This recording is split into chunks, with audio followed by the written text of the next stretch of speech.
پتھر پہن سکتے ہیں. پھر ایک سوال یہ ہے کہ عام طور پر خواتین پوچھتی ہیں کہ جیسے کوئی حالت حیض میں ہو, نفاس میں ہو یا جنابت کی حالت میں ہو تو کیا یہ پتھر پہنے جا سکتے ہیں؟ تو جواب ہے کہ جی ہاں پہنے جا سکتے ہیں. بس یہ ہے کہ عام طور پر اگر ان کے اوپر کوئی ایسا مقدس نقش آپ نے کندہ کروایا ہوا ہے کہ اس کے اوپر, اس کا بھی ہم ایک طریقہ انشاءاللہ آگے چل کر ذکر کریں گے, بلکہ ابھی ذکر کر دیتے ہیں کہ بعض اوقات اس پہ کوئی ایسا نقش اللہ کے نام یا اس طرح سے کوئی قرآنی آیات جو نقوش کے اندر ہم اس کو ذکر کریں گے, کون کون سے علماء, مراجع, انبیاء, اولیاء کون کون سے نقش کندہ کرواتے تھے اور اس کی کچھ خاص وجوہات بھی ہوتی تھیں. تو اگر ایسا کوئی ہے اور اس کے اوپر براہ راست آپ کا بغیر وضو ہاتھ لگنے کا اندیشہ ہے تو یا تو آدمی ہر وقت کانشیس رہے, پہن تو سکتا ہے لیکن اس کے اوپر ہاتھ نہ لگے بغیر وضو, اور خاص طور پر اگر غسل ہی واجب ہوا ہوا ہے تو اور زیادہ مسئلہ ہو سکتا ہے. تو اس کے اوپر آپ تو زیادہ واقف ہیں کہ جو ایک ٹرانسپیرنٹ نیل پالش ہوتی ہے وہ اگر اس کے اوپر پھیر لی جائے تو ایک کوٹنگ سے اس کے اوپر آ جائے گی اور براہ راست ہاتھ ٹچ نہیں ہوگا اور وہ عبارت بھی نظر آتی رہے گی. تو وہ اگر اس کے اوپر اگر نگینے کے اوپر جو کندہ کروایا ہوا آپ نے اس کے اوپر اگر ایک ٹرانسپیرنٹ نیل پالش وہ اگر اس کے اوپر اس کی کوٹنگ کر دی جائے اوپر, جیسے پلاسٹک کوٹنگ آپ پیپر کے اوپر قرآنی آیت لکھی ہو, آپ نے پلاسٹک کوٹنگ کروا لی تو بغیر وضو ہاتھ لگا سکتے ہیں کیونکہ حروف کے اوپر ہاتھ ٹچ نہیں ہو رہا ہے آپ کا. تو اگر ایسا ہو جائے تو صحیح ہے. اور عام طور پر اگر کوئی نقش نہیں ہے اور یہ اس حالت کے اندر پہنا ہوا ہے جو نجاست کی حالت ہے تو اس کے اندر پھر پہننے میں کوئی قباحت نہیں. اور اگر نقش کندہ ہوئے ہوئے ہیں تو بس پھر اس کا خیال رکھنا ہے کہ بغیر وضو غسل اس کو ٹچ نہ کیا جائے. اگر اس طرح کے نقش ہیں کہ ان کو بغیر وضو ہاتھ لگانا حرام ہو اور اس میں یہ والی احتیاط کر لی جائے کہ اس کے اوپر کوٹنگ کر لی جائے کہ براہ راست اس نقش کے اوپر ہاتھ ٹچ نہ ہو تو پھر پہن سکتے ہیں. باقاعدہ پوچھا بھی گیا ہے آیت اللہ خامنئی سے کہ استفتاء کے اندر کہ مثلاً حائض اگر پہنے عقیق اور فیروزہ تو ہم نے سنا ہے کہ یہ نحس ہے یعنی منحوس ہے, تو انہوں نے کہا نہیں, اس حائض کے لیے بھی پہننا استحباب رکھتا ہے اور نحس ہونے کی کوئی وجہ نہیں, منحوس نہیں. اچھا پھر کچھ لوگ یہ کہتے ہیں, ایک سوال پوچھا جاتا ہے کہ کیا اسٹارز کا ملانا ضروری ہے؟ آج کل یہ بھی بہت ہو گیا, انشاءاللہ ہماری اس موضوع پر بھی کلاسز کچھ ہوں گی, نجوم, علم الاعداد اور جفر اور یہ ہاروسکوپ اور اس سے متعلق کیا فقہی احکام ہیں, اس کو کتنا یقین کرنا چاہیے اور کتنا نہیں, اور کیا جس کے جو احکام ہیں اس پہ بھی ہماری ایک الگ کلاس ہوگی کبھی. تو کیا اسٹارز کا ملانا ضروری ہے کہ کون سا والا آپ کا مثلاً ایریز ہے یا جناب اسکارپیون ہے یا لیو ہے, کیا ہے, بہت ساری خواتین اس میں بہت انٹرسٹ رکھتی ہیں تو اپنا اسٹارز ملا کے دیکھیں کون سا پتھر آپ کو سوٹ کرے گا. تو ایسا کچھ نہیں, کوئی سا بھی پتھر لے کے پہنا جا سکتا ہے اور اسٹارز ملانا کوئی ضروری نہیں. پھر لوگ یہ پوچھتے ہیں کہ کیا ان پتھروں کی انگوٹھی پہن کر بیت الخلا جا سکتے ہیں؟ تو جواب ہے کہ جی ہاں بالکل جا سکتے ہیں, البتہ اگر کوئی مقدس نام یا مقدس نقوش یا قرآنی آیات کندہ ہوئی ہوئی ہیں اور معاشرہ اس کو حتق حرمت سمجھے. لوگ کہیں گے ہر آدمی چیخے بھائی اس پہ قرآنی آیات لکھی ہوئی اور آپ اسے پہن کے مثلا واش روم جا رہے ہیں, تو اگر بے احترامی شمار نہیں کی جا رہی ہے اور آپ نے بھی اس کو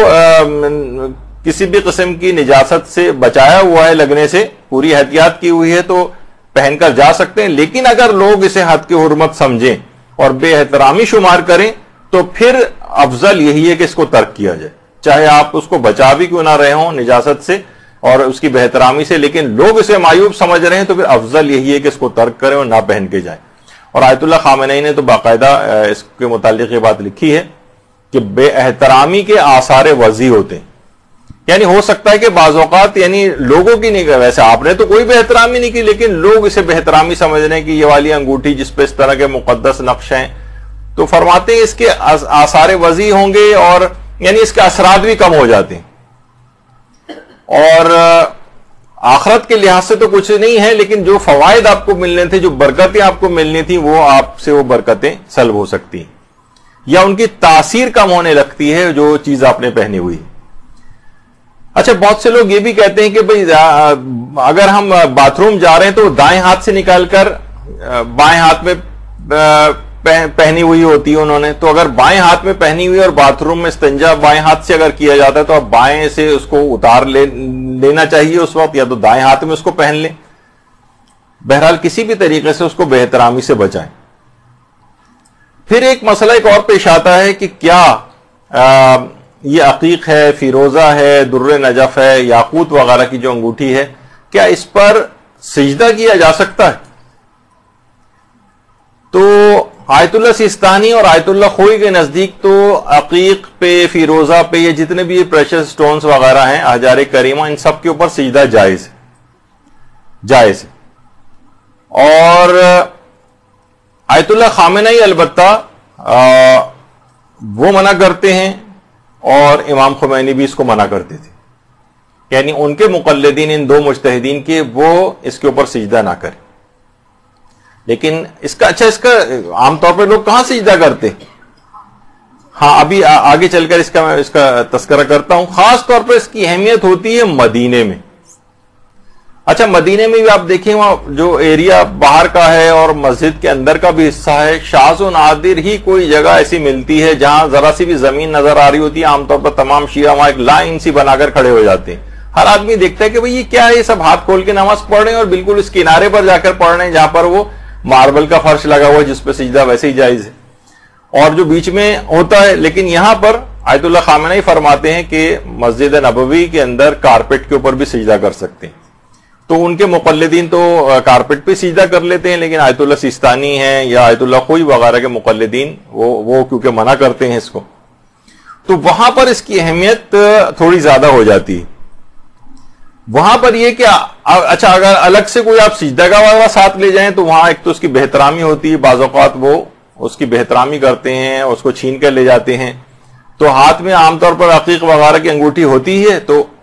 انگلی کے اندر اس کو اس طرح سے پہن لیا جائے، جب ہاتھ رکھیں تو پیشانی جو ہے وہ لے جا کے عقیق کے اوپر کر کے سجدہ کر لیں۔ تو اگر کوئی سجدہ گاہ نہیں بھی ہے تو اس طرح سے سجدہ ہو جاتا ہے۔ تو آیت اللہ خوئی اور آیت اللہ سیستانی کے مقلدین عقیق، فیروزے وغیرہ کے اوپر سجدہ کر سکتے ہیں، اور آیت اللہ خامنئی کے مقلدین نہیں کر سکتے، لیکن اس کی ضرورت پیش نہیں آتی کیونکہ وہاں تو قالین پر ہی سجدہ کرنے کی انہوں نے اجازت دی ہوئی۔ تو بعض اوقات اس طرح سے ہوتا ہے۔ پھر ایک فقہی مسئلہ ایک اور بھی ہے، اور وہ یہ کہ کیا ان پتھروں پر تیمم کر سکتے ہیں؟ تیمم تو آیت اللہ خامنئی کے نزدیک تو ان پتھروں کے اوپر عقیق، فیروزے وغیرہ پہ تیمم نہیں کر سکتے، وہ کہتے ہیں باطل ہے تیمم۔ امام خمینی فرماتے تھے احتیاط واجب کی بنا پر نہیں کر سکتے، آیت اللہ سیستانی فرماتے ہیں کر تو سکتے ہیں لیکن احتیاط مستحب ہے کہ ترک کیا جائے۔ تو بہرحال ان پتھروں پر تیمم کے لحاظ سے اس کو اوائڈ ہی کریں، بہتر ہے، لیکن البتہ آیت اللہ سیستانی کے فتوے میں جائز ہے۔ پھر ایک مسئلہ یہ ہوتا ہے کہ کیا وضو اور غسل کے وقت اگر یہ انگوٹھیاں پہنی ہوئی ہیں آپ نے تو کیا ان کو اتارا جائے؟ تو دیکھیے، غسل کے اندر تو عام طور پر اگر انگوٹھی ہاتھ میں پہنی ہوئی ہے تو اس میں پانی چلا ہی جاتا ہے، اور اگر شک ہو رہا ہے تو آپ تھوڑا سا انگوٹھی کو گھما لیں، اور یہی چیز وضو کے اندر بھی۔ وضو میں اگر انگوٹھی کو گھما لیا جائے پانی پہنچانے کے لیے تو انگوٹھی کا اتارنا ضروری نہیں، انگوٹھی کا اتارنا ضروری نہیں، اور گھما کر انگوٹھی کو اس کے نیچے پانی پہنچا لیا جائے، وضو میں بھی اور غسل میں بھی۔ اچھا، تیمم، وضو کے اندر تو یہ ہے کہ تیمم کے اندر ایک مسئلہ یہ ہوتا ہے کہ تیمم سے پہلے کیا انگوٹھی اتارنا ضروری ہے؟ آپ نے سنا وضو اور غسل میں تو ضروری نہیں ہے، لیکن تیمم میں ضروری ہو جائے گا، کیونکہ دیکھیے تیمم کیا جائے گا، ایک تو ہاتھ مارا جاتا ہے ہتھیلی کا، پھر دونوں ہتھیلیوں کی پشت کا مسح کیا جاتا ہے۔ اچھا، جب ہتھیلی کی پشت کا مسح کیا جائے گا تو جس جگہ انگوٹھی ہے وہ جگہ مسح سے رہ جائے گی، جو کہ تیمم میں جہاں ہاتھ پھیرا جاتا ہے۔ تو اس لحاظ سے ضروری یہ ہوتا ہے کہ تیمم سے پہلے آپ انگوٹھیوں کو اتار دیں۔ تیمم کے لیے انگوٹھی کو اتارنا ضروری ہے، کیونکہ یہ ہاتھ کی پشت کا تیمم مکمل طور پر نہیں ہو سکے گا اور تیمم باطل ہو جائے گا، تو تیمم کے لیے انگوٹھی کو اتار دینا چاہیے۔ اچھا، اب ایک مسئلہ پیش آتا ہے کیونکہ ہم فقہی احکام ڈسکس کر رہے ہیں، کیا عورتیں نامحرموں کے سامنے انگوٹھی پہن سکتی ہیں؟ تو آیت اللہ سیستانی فرماتے ہیں روایات کی بنا پر یہ استثناء ہے عورتوں کے لیے کہ وہ انگوٹھی پہن سکتی ہیں، انگوٹھی پہن سکتی ہیں خواتین، انگوٹھی بھی پہن سکتی ہیں۔ پھر وہ فرماتے ہیں بریسلیٹ بھی پہننے کی اجازت ہے، گلے کا ہار نہیں پہن سکتی، یہ صرف استثناء ہاتھ میں پہننے والی چیزوں کے لیے۔ لیکن وہ فرماتے ہیں کہ بشرطے ایک تو یہ کہ نامحرموں کو دکھانے یا لبھانے کی معاذ اللہ نیت نہ ہو، پھر اس نیت سے نہیں پہن سکتی کہ نامحرم کے سامنے ہمارا ہاتھ خوشنما لگے، نامحرموں کو دکھانے کی معاذ اللہ کسی کی نیت ہو، یا یہ کہ اس کا پہننا باعث فتنہ بن جائے، یعنی اس طرح سے اس نے پہنا ہوا ہے کہ وہ اس کی نیت نہیں ہے لیکن سارے نامحرموں کی توجہ مثلا اس کے ہاتھ کی طرف ہو رہی ہے، اس نے اس انداز سے انگوٹھیاں پہنی ہوئی ہیں. تو یہ دو شرطیں اگر پوری ہیں اور ایسے کوئی خطرہ اور کوئی برائی نہیں ہو رہی ہے تو وہ کہتے ہیں کہ انگوٹھی کو پہننے کی اجازت ہے. اچھا، خواہ یہ شادی بیاہ کے لحاظ سے سونے کی انگوٹھی ہو اس کی بھی اجازت ہے، اور یا یہ کہ وہ عقیق وغیرہ عورت نے پہنا ہوا ہو اس کی بھی اجازت ہے، اس کی اجازت ہے. لیکن عام طور پر جو خود نمائی کا ایک ہدف ہوتا ہے، ایک تو وہ ہوتا ہے جو خواتین عام طور پر ایک دوسرے کے سامنے جب بیٹھتی ہیں اور انگوٹھی دکھانی ہوتی ہے تو گھٹنے پہ ہاتھ رکھ کے کہتی ہیں اور بہن سناؤ کیا حال ہے، اور سامنے انگوٹھی کی ہوئی ہوتی ہے. تو چلے خواتین میں تو پھر بھی چل جاتا ہے، لیکن نامحرم کے سامنے اس طرح کا کوئی ہدف نہیں ہونا چاہیے. تو ہاں، یہ تو آیت اللہ سیستانی کا مسئلہ تھا. لیکن رہبر معظم اور امام خمینی یہ فرماتے تھے کہ اگر انگوٹھی کا پہننا باعث زینت سمجھا جا رہا ہے، یعنی عورت کا انگوٹھی پہننا باعث زینت، یعنی زینت میں شمار ہو رہی ہے عرف کے نزدیک، تو پھر فرماتے تھے کہ انگوٹھی تو پہن سکتی لیکن ہاتھ کو پھر نامحرموں سے چھپانا پڑے گا. چادر کے اندر کر لیں، گلوز پہنے. اب آپ کہیں گے پھر فائدہ کیا ہوا؟ تو پھر ٹھیک ہے، پھر انگوٹھی نامحرم کے سامنے پہن کے نہ آئیے، یعنی اگر عرف کے اندر اس کو زینت شمار کیا جا رہا ہے. لیکن آیت اللہ سیستانی فرمانے کہ عرف کچھ بھی سمجھتا رہے، لیکن استثناء روایت کے اندر یہ آیا، ایکسیپشن آئی ہے، لہٰذا عورت پہن سکتی ہے، بس وہ دو شرطیں پوری ہونی چاہیے کہ کوئی برائی اور وغیرہ کا کوئی اندیشہ اس میں نہ ہو. اچھا، اب کیا انگوٹھی کو ہدیے کے طور پر دیا جا سکتا ہے؟ آج تو پتہ نہیں مجھے موقع ملے نہ ملے، ایک بہت ہی دلچسپ واقعہ رہبر معظم کا مجھے سنانا تھا، پتہ نہیں کتنا اس کا موقع ملتا ہے، ورنہ اگلی نشست میں آ جائے گا. لیکن رہبر معظم کی اکثر اور علماء کی بھی سیرت میں یہ ہے کہ وہ ایک دوسرے کو کوئی بہت بیش قیمت، ہمارے ہاں تو یہ سمجھا جاتا ہے نا جب تک بہت زیادہ قیمتی تحفہ نہ ہو، قیمتی تو وہ شخصیت جو دے رہی ہے اس کی وجہ سے قیمتی ہو جاتا ہے وہ، یعنی یہ نہیں کہ وہ خود وہ چیز، یہ تو چھوٹی ذہن کے جو افراد ہوتے ہیں وہ چاہتے ہیں کہ بہت قیمت اس چیز کے اندر ہو، ورنہ تو ایک معمولی سی چیز بھی اگر کوئی بڑی شخصیت دے تو اصلاً اس بڑی شخصیت کی قیمت ہوتی. تو اس طرح سے انگوٹھی کو ہدیے کے طور پر دینا، جیسے یہ علی رضا کریمی، اس کو باقاعدہ خود جب اس ٹورنامنٹ اور ایک پورا یہ پہلوان جیتا تھا باقاعدہ، اور جس نے اس کو آ کر ایوارڈ دیا تھا اس نے اس خاتون نے جب اپنا ہاتھ آگے بڑھایا تو اس نے ہاتھ ملانے سے انکار کر دیا کہ اسلامی شعار کے اندر ہاتھ ملانا نہیں. اور اس پورے ایونٹ کے اندر اتنا اس کا ہوا، یہاں تو اچھی چیزیں کبھی پریزنٹ کی نہیں جاتی نا، تو رہبر معظم نے باقاعدہ علی رضا کریمی کو بلایا اور باقاعدہ اپنی ہاتھ کی انگوٹھی نکال کر اس کو تحفے کے اندر دی. درود بھیجیے محمد.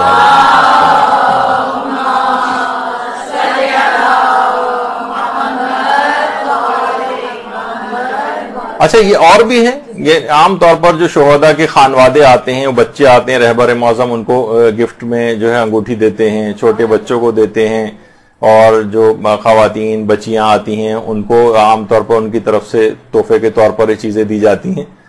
تو یہ ایک عمومی طور پر ایک طریقہ کار ہے، اور باقاعدہ اس کی بھی انشاءاللہ اگلی دفعہ بتاؤں گا کہ حسن نصر اللہ نے باقاعدہ رہبر معظم کو جو ایک انگوٹھی تحفے کے اندر دی تھی اور اس کے اوپر ایک خاص قسم کا نقش کندہ کروا کے دیا تھا، اس کی بھی تفصیل نقوش کی اس میں آئے گی. اور علماء کی سیرت میں بھی ہے کہ باقاعدہ طالب علموں کو یا کسی نے کوئی کارنامہ انجام دیا ہوتا ہے تو ان کو بھی عقیق وغیرہ کی انگوٹھی تحفے کے اندر جو دی جاتی ہے، علماء ایک دوسرے کو تحفے کے طور پر انگوٹھیاں جو ہیں وہ دیتے ہیں، ایک طریقہ کار اس انداز سے رائج. اچھا، انگوٹھی کے فقہی احکام میں ایک چیز آتی ہے جسے کہتے ہیں ہبوہ. باپ کے انتقال کے بعد کچھ چیزیں ایسی ہیں جو کہ بڑے بیٹے کا حق سمجھی جاتی ہیں اور وہ میراث میں تقسیم نہیں ہوتی، کسی اور کے پاس نہیں جاتی، یہ بڑے بیٹے کے پاس آتی. اور باقاعدہ اس کی ایک پوری تفصیل ہے جو کہ والدین کی قضا، نماز اور روزے کے فقہی احکام پہ جو ہم نے باقاعدہ ایک درس پچھلے سالوں میں لیا ہے، اس کے اندر اس ہبوہ کی مکمل تفصیل آئی کہ ایک اس میں جملہ آیا تھا کہ کیونکہ بڑے بیٹے کو ہبوہ ملتا ہے تو شاید اس وجہ سے جو ہے بڑے بیٹے کے اوپر باپ کی قضا، نمازیں اور روزے ہیں. ایک چیز ڈسکس ہوئی تھی اس کے اندر ہوا کہتے ہیں کہ وہ چیزیں کچھ چیزیں خاص بڑے بیٹے کا حق شمار ہوتی ہیں، وہ تقریباً 4 کے قریب چیزیں، لیکن اس میں ایک چیز یہ بھی ہے کہ باپ عام طور پر جو انگوٹھی پہنا کرتا تھا وہ میراث میں تقسیم نہیں ہوگی، وہ بڑے بیٹے کو ملے گی۔ لوگ کہیں کوئی بات نہیں، انگوٹھی تو ہے، بڑا بیٹا لے لے کیا، لیکن بعض اوقات یہ ہوتا ہے کہ انگوٹھیاں جو ہیں مثلا ابھی آگے چل کر فقہی احکام کے اندر مسئلہ آئے گا کہ کیا ہیرے کی انگوٹھی مرد پہن سکتے ہیں، سونا تو حرام ہے، تو جواب ہے کہ جی ہاں ہیرے کی انگوٹھی پہننے کی اجازت ہے۔ اب باپ کے پاس مثلا ہیرے کی انگوٹھی تھی اور وہ پوری کی پوری مثلا بڑے بیٹے کے پاس آ جائے گی، تو لوگ یہ نہیں کہہ سکتے برسا کہ ارے بھائی یہ بھی تو میراث میں تقسیم ہونی چاہیے، تو لاکھوں کا لاس ہو رہا ہے ہمارا۔ تو ہوا بڑے بیٹے کا حق ہے، اگر وہ چاہے وہ 100-150 روپے کی انگوٹھی ہو وہ بھی بڑے بیٹے کو جائے گی، اور وہ لاکھوں کی ہے تو بھی بڑے بیٹے کے پاس جائے گی۔ تو اس کو ہوا کہا جاتا ہے۔ اس کے بھی تفصیلی مسئلے ہیں کہ مثلا 1 سے زائد انگوٹھیاں ہوں، کچھ انگوٹھی پہنتا نہیں تھا باپ اور کچھ ویسی رکھی ہوئی تھیں، جو پہنتا تھا کون سی والی ملے گی، اس میں قرآن کا بھی آتا ہے، اس میں تلوار کا بھی آتا ہے۔ اس میں ایک بحث ہے کہ اگر باپ تلوار نہیں تھی لیکن مثلا کوئی پسٹل گن یا اس طرح کی چیز تھی تو وہ بھی اس کے حکم میں آئے گی یا نہیں آئے گی، یہ الگ ہوا کی ایک تفصیل ہے جو ہم بیان کر چکے ہیں پچھلی کلاسز میں۔ لیکن انگوٹھی کے سلسلے میں یہ ہے کہ انگوٹھی جو ہے وہ بڑے بیٹے کا حق ہے، ہوا کے طور پر وہ بڑے بیٹے کو ملے گی، چاہے وہ قیمتی ہو یا اتنی زیادہ قیمتی نہ ہو۔ پھر ایک چیز اور بھی ہوتی ہے، وہ یہ ہے کہ عام طور پر لوگوں کو دیکھا گیا ہے کہ عام طور پر جس وقت وہ قنوت پڑھتے ہیں تو قنوت پڑھنے کے دوران وہ اپنی انگوٹھی کا نگینہ اپنے چہرے کی طرف کر لیتے ہیں۔ تو بہت سے مراجع سے باقاعدہ یہ سوالات بھی پوچھے گئے ہیں کہ کیا ایسا کرنا ثواب رکھتا ہے، استحباب رکھتا ہے کہ جس وقت ہم قنوت کے اندر دعا قنوت پڑھ رہے ہوں یا کوئی دعا مانگ رہے ہوں تو قنوت میں نگینہ جو ہے اپنے منہ کی طرف کر لیا جائے انگوٹھی کو گھما کر۔ اور یہ سوال عام طور پر دعاؤں کے سلسلے میں بھی ہوتا ہے، اور نماز کے اندر تو اکثر و بیشتر لوگوں کا طریقہ کار ایک دوسرے کو دیکھا دیکھی بھی ہوتا ہے کہ قنوت میں ہاتھ اٹھائے اور انگوٹھی کا نگینہ اپنے چہرے کی طرف کر لیا۔ تو باقاعدہ رہبر معظم سے بھی پوچھا گیا اور دیگر علماء سے بھی، تو سب نے کہا کہ اس کا استحباب ثابت نہیں، کہ یہ والا کام کرنا نگینے کو چہرے کی طرف کرنا یہ معتبر روایت سے ثابت نہیں ہے، تو لہٰذا اگر کوئی کرنا چاہے تو کوئی حرج بھی نہیں ہے، لیکن اگر کوئی اس نیت سے کرے کہ یہ کام مستحب ہے تو مستحب ہونا اس کا ثابت نہیں۔ اچھا، اسی طرح سے مثلا ایک مسئلہ یہ بھی آتا ہے کہ اگر کوئی مرد حضرات ہیں، جیسے مثلا اگر انہوں نے انگوٹھی پہنی ہوئی ہے عقیق کی ہے تو کیا حالت احرام میں عقیق کی انگوٹھی پہنی جا سکتی ہے؟ ظاہر ہے زینت کی نیت سے تو اس وقت حالت احرام میں کوئی انگوٹھی نہیں پہنتا، استحباب کی نیت سے اگر کسی نے عقیق کی انگوٹھی پہنی ہوئی ہے تو اس میں کوئی حرج نہیں ہے۔ اور عورتوں کو تو عام طور پر معمولاً جو وہ چیزیں پہنتی ہیں وہ حالت احرام میں بھی پہننے کی اجازت ہے، بشرطے کہ ہدف خود نمائی وغیرہ کا نہ ہو۔ تو کچھ اس کے فقہی ضمنی احکام بھی ہیں، ابھی میں اس طرف تو نہیں جا رہا، لیکن حالت احرام میں بھی انگوٹھی پہننے کا ایک مسئلہ درپیش ہوتا ہے۔ تو یہ بھی دماغ میں بہت ساری چیزیں اس لحاظ سے رہیں۔ پھر اس کے بعد ایک مسئلہ یہ ہوتا ہے کہ کیا انگوٹھی کو مہر کے طور پر دیا جا سکتا ہے؟ تو جواب ہے کہ جی ہاں، انگوٹھی کا مہر کے طور پر بھی دیا جا سکتا ہے۔ اور ہمارے ہاں کیونکہ بہت ساری چیز اس طرح سے رائج ہیں کہ نہیں جناب بہت مہنگا، یعنی مہر زیادہ سے زیادہ رکھوائے جائے، پھر اس کی ایک الگ تفصیل ہے کہ مہر فاطمیہ مہر سنتی کیا ہوتا ہے، بھی اس کی تفصیل میں تو نہیں جا رہے۔ اچھا، بہت سے لوگ یہ کرتے ہیں کہ جناب کہ ٹھیک ہے ہم ایک سورہ یاد کروا دیں گے یا سورے کی تعلیم دے دیں گے، تو آیت اللہ سیستانی فرماتے نہیں، مہر میٹیریلسٹک ہونا چاہیے، مادی طور پر ہونا چاہیے مہر، اس کی بھی ایک تفصیل ہے۔ تو بہرحال یہ کہ ظاہر ہے کہ انگوٹھی بھی ایک مادی ایک چیز ہے تو وہ مہر کے طور پر رکھی جا سکتی۔ اچھا، اسی طرح سے اگر انگوٹھی کسی کے پاس استعمال میں نہیں ہے، مثلا کئی انگوٹھیاں آپ کے پاس، آپ ایک آدھی انگوٹھی پہنتی ہیں، باقی ایسی بغیر استعمال کے پڑی رہی، تو ان کا خمس دینا بھی ضروری ہو جاتا ہے، خمس یہ دینا ضروری ہو جاتا ہے۔ اور اگر وہ لیکن کئی انگوٹھیاں آپ سبھی آپ کے زیر استعمال ہیں تو پھر ان پہ سے خمس معاف ہو جائے گا، لیکن کچھ انگوٹھیاں اس طرح سے آپ نے لے کر اپنے پاس رکھی ہوئی ہیں، پسند آئی رکھ لی، اس کے بعد کبھی پہنا نہیں، تاریخ خمس آ گئی یا 1 سال اس کے اوپر پورا ہو گیا، اس کا خمس دینا پڑے گا۔ اسی طرح سے بہت سے لوگ جب طواف کر رہے ہوتے ہیں تو طواف کے چکروں میں چکروں کی تعداد کو یاد کرنے کے لیے انگوٹھی کا استعمال کرتے ہیں. مثلا ایک چکر مکمل ہو گیا، ایک انگلی سے نکال کر دوسری انگلی کے اندر پہن لی، دوسرا مکمل ہوا تیسری انگلی کے اندر پہن لی، اس طرح سے 7 کا عدد کرتے ہیں. تو کیا یہ صحیح ہے؟ تو جی ہاں صحیح ہے، اس میں کوئی حرج نہیں. اسی طریقے سے کچھ افراد نماز کی رکعات کو یاد کرنے کے لیے بھی ایسا اگر کرنا چاہیں تو بہرحال اجازت ہے، لیکن علماء ریکمینڈ کرتے ہیں کہ جیسے مہر امین ہے یا اس طرح کی چیزیں ان کے عادی نہ بنے، ورنہ کبھی یہ چیز مثلا انگوٹھی بھول گئے تو ضرور شکیات آپ کو اس کے اندر ہوں گے. تو بہتر ہے کہ اپنے نفس کو آپ قوی بنائیں، نماز میں توجہ رکھیں اپنی، اور ان چیزوں کے مصنوعی چیزوں کے سہارے اس طرح سے نہ لیں. کوئی ہاں بہت وسواسی ہے، اچھا حج میں تو بہت ہے کہ آپ کو پتا ہے کہ حج میں احتیاطاً ایسا نہیں ہو سکتا کہ ہمیں شک ہو رہا ہے تو کہ ایک چکر کم تو نہیں ہوگا تو چلو ایک چکر زیادہ لگا لو. طواف کے چکروں میں کمی اور زیادتی اس انداز سے یہ طواف باطل ہو جاتا ہے، اس سے احتیاطاً بھی نہیں لگا سکتے ہم ایک زیادہ. تو وہاں پر اس کی اہمیت ہوتی ہے کہ اتنے 40 منٹ کے اندر 50 منٹ میں 1 گھنٹے میں طواف مکمل ہو رہا ہے 7، تو وہاں پر اس کی اہمیت بڑھ جاتی ہے. تو وہاں پر انگوٹھی کا استعمال یا وہ چھوٹی سی ایک تسبیح ہوتی ہے 7 دانوں کی، اس کا استعمال کر لیا جائے تو کوئی حرج نہیں. اور نماز کی رکعات کو یاد کرنے کے لیے بھی اگر کوئی کرنا چاہے تو اس میں بھی بہرحال جائز ہے. اچھا اب احجار، دیکھیے کہاں کہاں فقہی احکام آ رہے ہیں ان قیمتی پتھروں کے انگوٹھیوں کے لحاظ سے. احجار رمی جمرات، جو کنکر پھینکے جاتے ہیں، اگر کوئی کہے گا عقیق فیروزہ وغیرہ میرے پاس بہت سارے اس طرح سے ہیں تو میں عقیق اور فیروزہ کیا کنکر کے طور پہ مار سکتا ہوں؟ تو اس میں یہ ہے کہ علماء میں بہرحال ایک اختلاف ہے. کچھ علماء کہتے ہیں کہ رمی جمرات احجار کریمہ سے نہ کی جائے، اور کچھ اجازت بھی دیتے ہیں، لیکن یہ عموماً پیش نہیں آتا کیونکہ اب سارے ہی احکام بیان ہو رہے ہیں تو بیچ میں ایک میں چیز ڈال دوں. لیکن بہرحال اس میں علماء میں اختلاف ہے، اب اس کی تفصیل کیونکہ یہ اتنا پیش آنے والا مسئلہ نہیں ہے. اور مزدلفہ ہی کے کنکر عام طور پر لوگ جو کہ مستحب ہے وہاں سے لے کر استعمال کیے جاتے ہیں، اور مزدلفہ کے کنکر بھی یوں استعمال کیے جاتے ہیں کہ اس زمانے میں جو بت ہوتے تھے بنائے جاتے تھے وہ مزدلفہ کی مٹی سے بنائے جاتے تھے. تو اسلام نے حکم دیا اس علامت کفر و شرک و نفاق کی جو تھی وہیں کی مٹی اٹھاؤ اور اسی کے کنکر لے کر اس شیطان کے اوپر مارو. تو بہرحال یہ کہ اس کا ایک فلسفہ بھی ہے کہ مزدلفہ سے کنکر اٹھائے جائیں. لیکن بہرحال کوئی اگر ان احجار کریمہ، تو یہ آپ نے سن لیا کہ ان سے رمی جمرات کچھ کہتے ہیں جائز کچھ کہتے ہیں ناجائز، تو بہتر ہے اس کو ترک کیا جائے. مردے کے منہ میں یہ دیکھیے اس میں ایک چیز غلط ہے کہ مردے کے منہ میں عقیق کی انگوٹھی، ہیرے کی نہیں، ہیرے کی انگوٹھی تو جائز نہیں ہے، کسی نے ٹائپنگ کی مسٹیک اس میں ہو کر دی ہے. تو بہرحال مردے کے منہ میں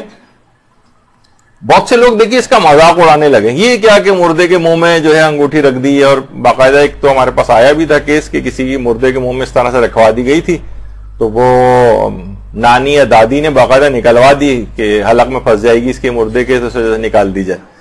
تو بہرحال مراجع نے باقاعدہ اپنی مفصل کتابوں کے اندر اس کی تفصیل لکھی، مردے کے منہ میں عقیق رکھنا. اور باقاعدہ مفصل کتابوں کے اندر آیت اللہ سیستانی نے لکھا ہے کہ وَإِذَا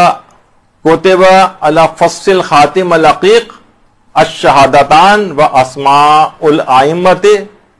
وَالْإِقْرَارُ بِإِمَامَتِهِمْ كَانَ حَسَنًا. یعنی عقیق جو ہے اس کے اوپر شہادتان، یعنی اللہ کی وحدانیت کی گواہی، پیغمبر اسلام کی رسالت کی گواہی، اور تمام ائمہ کے نام اگر لکھوائے جائیں تو یہ بہت اچھا ہے. اور باقاعدہ اور پھر یہ اس کے منہ میں رکھا جائے اور اس کے اوپر باقاعدہ ایک عبارت لکھی ہو جس میں اللہ کی وحدانیت کی گواہی، رسول اللہ کی رسالت کی گواہی، اور 14 معصومین کے جو 12 امام ہیں ان کے نام آخر تک اس کے اوپر لکھوائے جائیں. اور باقاعدہ آیت اللہ خوئی نے بھی اس کو لکھا ہے، آیت اللہ سیستانی نے، آیت اللہ اسحاق فیاض نے، جتنے بھی مراجع ہیں جہاں جہاں انہوں نے مردہ شخص کے احکامات لکھے ہیں اس کے اندر اس بات کو لکھا ہے کہ فمے ہی، یعنی اس کے منہ میں مردے کے عقیق رکھا جائے جس پر عبارت کندہ کروائی جائے، رسالت، وحدانیت اور ائمہ کی امامت کی ان کے سب کے نام یہ لکھوائے جائیں. اور باقاعدہ صاحب جواہر الکلام نے جواہر الکلام کے اندر اس کو لکھا ہے، اور آیت اللہ کاظمی یزدی نے باقاعدہ عروۃ الوثقی کے اندر اس کو مستحب کے طور پر لکھا ہے، اگرچہ اس کی کوئی دلیل نقل نہیں کی ہے۔ اور اسی طریقے سے باقاعدہ ابن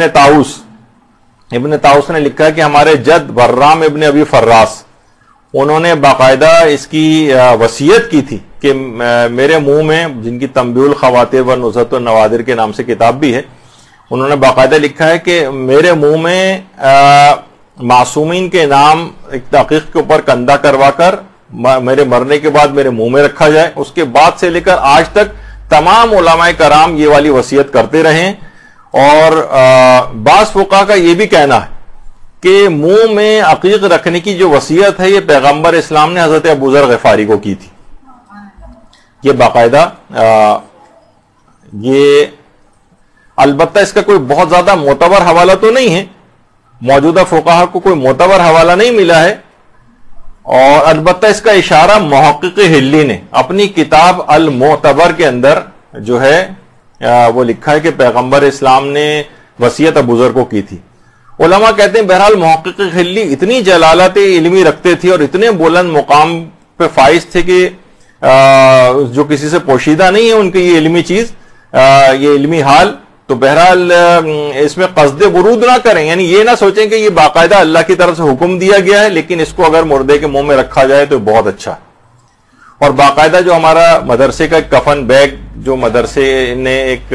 جس کے اندر بہت ضروری چیزیں جو ایک مرنے والے کے لحاظ سے جو ضروری چیزیں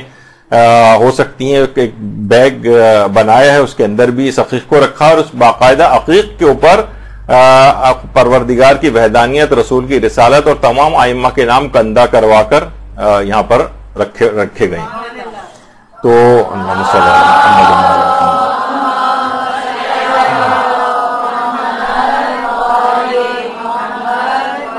علماء فرماتے ہیں کہ بہت امید یہ ہے کہ سوال منکر و نکیر کی وقت اس پتھر عقیق اور اس کے اوپر جو عبارت کندہ ہے اس کے ناموں کی برکت سے انشاءاللہ یہ عقیق خود منکر و نکیر کو جواب دے گا۔ تو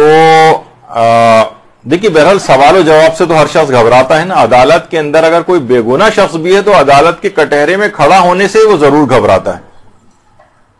وہ ہے نا شعر بھی کسی کا کہ دوزخ مجھے قبول ہے یا منکر و نکیر، لیکن نہیں دماغ سوال و جواب کا۔ اب دیکھیں جب بھی یہاں پر سوال و جواب یہ پیپر ہوتا ہے اس دن اٹینڈنس آدھی ہو جاتی ہے آپ لوگوں کی، تو وہ اسی وجہ سے ہوتا ہے کہ ہر آدمی سوال و جواب سے گھبراتا ہے۔ تو بہرحال اس موقع پر سوال منکر و نکیر کے وقت یہ عقیق انشاءاللہ خود جواب دے گا، اور اس پہ جو عبارت کندہ ہے یہ بہت فائدہ مند ہے۔ اچھا، اب بلکہ ان پتھروں کا علماء فرماتے ہیں کہ جنت میں جا کر بھی ہمیں اس سے واسطہ پڑے گا۔ باقاعدہ بہار الانوار کے اندر ایک روایت ہے جو معصومہ قم سلام اللہ علیہ سے ہے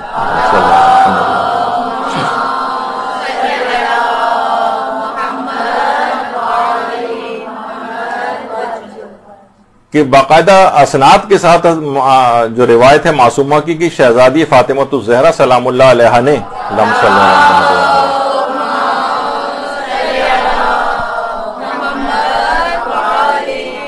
نے فرمایا کہ پیغمبر اسلام فرماتے ہیں کہ جب میں شب معراج جنت میں داخل ہوا تو ایک محل مجھ کو نظر آیا جس کا دروازہ موتیوں اور یاقوت سے آراستہ تھا۔ اب بہت سی چیزیں ایسی ظاہر ہیں ہم تو وہ چیز دکھا نہیں سکتے کہ لیکن یاقوت سے آراستہ تھا، اور اس کے اوپر لکھا ہوا تھا کہ خدا کے علاوہ کوئی لائق پرستش نہیں، محمد اللہ کے رسول ہیں اور علی لوگوں کے رہبر ہیں۔ یہ باقاعدہ اس کے اوپر لکھا ہوا تھا،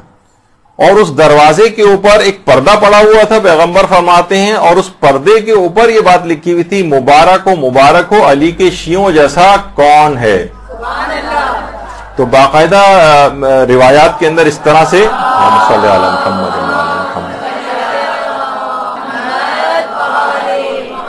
پھر پیغمبر فرماتے میں ایک دوسرے محل میں داخل ہوا، وہاں ایک عمارت بنی ہوئی تھی جو کہ عقیق سرخ کی بنی ہوئی تھی، اور اس کا دروازہ چاندی کا تھا اور وہ زبرجد سے مرصع تھا، اور اس کے اوپر بھی ایک چیز لکھی ہوئی تھی کہ عبارت کہ محمد خدا کے رسول ہیں اور علی مصطفیٰ کے وصی ہیں۔ اور پھر ایک پردہ پڑا ہوا تھا, اس پردے کے اوپر لکھا ہوا تھا علی کے شیعوں کو حلال زادہ ہونے کی مبارکباد دے دو. اور اس کے بعد پھر فرماتے ہیں جب میں اس میں داخل ہوا تو زبرجد کا ایک محل دیکھا اور اس کا دروازہ سرخ یاقوت کا بنا ہوا تھا, سرخ یاقوت کی موتیوں سے مزین ہوا تھا, اور اس پہ ایک پردہ پڑا ہوا تھا جس کے اوپر یہ بات لکھی ہوئی تھی کہ روز قیامت علی کے شیعہ ہی کامیاب ہوں گے. میں نے جبریل سے پوچھا کہ یہ محل کس کا ہے؟ تو جبریل نے کہا یہ آپ کے چچا زاد بھائی وسیع اور جانشین علی ابن ابی طالب علیہ السلام کا محل.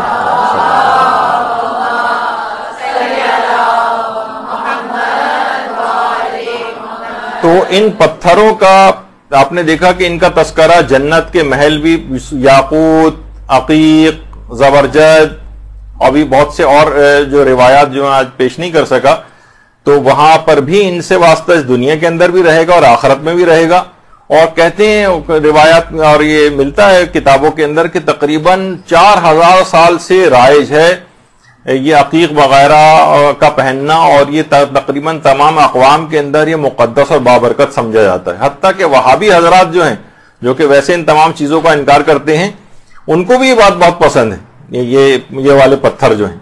بلکہ ایک بار تو مسجد نبوی کے اندر خود میرے ساتھ یہ واقعہ پیش آیا کہ یہ جو ممبر رسول ہے, اس وقت تو یہ خیر لوگوں یہاں تو بے تحاشا رش رہتا ہے, اور اب تو یہاں پہلے دروازہ بھی نہیں لگا ہوا تھا, یہ دروازہ بھی انہوں نے یہاں پر لگا دیا, ورنہ لوگ اس کی سیڑھیوں وغیرہ کو چوم لیتے تھے. اس کی چوتھی سیڑھی کے متعلق علماء فرماتے تھے اس پہ اگر کوئی اپنی آنکھیں لگائے تو اس کی آنکھوں کی بینائی بہت قوی ہو جاتی. تو لوگ اکثر وہاں جانے لگے تو انہوں نے ایک دروازہ بھی ممبر کے اوپر لگا دیا, پھر یہاں پر کچھ آدمی بھی مقرر کر دیے. تو اتفاق سے مجھے سیڑھیوں کے پاس ہی یہاں جگہ مل گئی تھی, لیکن وہاں پر سجدہ کرنے کا مسئلہ تھا. تو بہرحال میں نے عقیق کی انگوٹھی کے اوپر وہاں پر سجدہ کیا, تو اس نے جو متوبہ وہاں کھڑے ہوتے ہیں اس نے دیکھ لیا اور دوران نماز میرے ہاتھ سے عقیق کی انگوٹھی اتار کے لے گیا. اچھا بہرحال میں جو تھا نماز کا جو فقہی مسئلہ تھا اس کے مطابق میں نے اسے مکمل کی. اس کے بعد میں اپنے استاد محترم مولانا صادق حسن قبلہ جو ہر سال حج پہ موجود ہی ہوتے ہیں ان کے پاس جا کے واقعہ سنایا کہ مولانا میرے ساتھ تو یہ ہو گیا. تو مولانا نے کہا کہ اصلاً یہ جو حضرات ہیں یہ اس وجہ کسی مذہبی وجہ سے نکال کے نہیں لے کے گیا, ان کو پتہ ہے کہ شیعہ حضرات کے پاس عقیق اصلی ہوتے ہیں, یہ ان کو عقیق اصلی بہت پسند ہے, عموماً یہ اس طرح کا بہانہ بنا کے ان کے ہاتھ سے اتار کر لے جاتے ہیں. تو بعض اوقات یہ بھی ہے کہ اس میں مذہب کا بھی اتنا دخل نہیں ہے, 4000 سال سے مختلف اقوام اس کو مقدس پتھر کے طور پر سمجھتی رہی. اور پھر علماء ماہرین یہ بھی کہتے ہیں اس کو پہننے والے جو شخص ہوتا ہے اس کی طبیعت خود بخود پاکیزگی کی طرف مائل رہتی ہے, اور وہ عبادات کی طرف مائل رہتا ہے. عام طور پر دنیا کی طرف بہت زیادہ متوجہ نہیں ہوتا, اس میں زہد پیدا ہونے لگتا ہے. تو جب یہ زاہد افراد جو ہیں ان کے ہاتھوں میں اکثر دیکھا جاتا ہے. اب ان پتھروں کے مختلف اثرات ہیں, ان کے کچھ خواص ہیں, ان کی کچھ تفصیل ہے جو انشاءاللہ ہمارا جو اگلے دروس ہیں اس کے اندر بھی آئے گی. ان کے اصلی ہونے کے پہچان کے اس کے طریقے کون سے ہیں, کیونکہ پتھر بھی مارکیٹ میں 85% جعلی یہ پتھر موجود ہیں جن کو لوگوں پہچان کیسے پہچانے ہم, اس کا بہت آسان سا کچھ طریقے انشاءاللہ وہ اگلی دفعہ بیان کریں گے. اس پہ کون سا نقش کندہ کروائیں یہ اگلی دفعہ کی نشستوں میں بات آئے گی. انبیاء 14 معصومین علماء مراجع اپنے نگینوں پر کیا چیزیں کندہ کرواتے تھے, علماء اور مراجع کیا کندہ کرواتے ہیں, انشاءاللہ ہمارے جو اگلے دروس ہیں ان کو عنوان جو ہے یہ چیز رہے گی. تو یہاں پر ہم اپنی گفتگو کو فی الحال روکتے ہیں, انشاءاللہ اگلی نشستوں میں مزید تفصیل کے ساتھ دوبارہ حاضر ہوں گے. وصلی اللہ علی محمد وآلہ.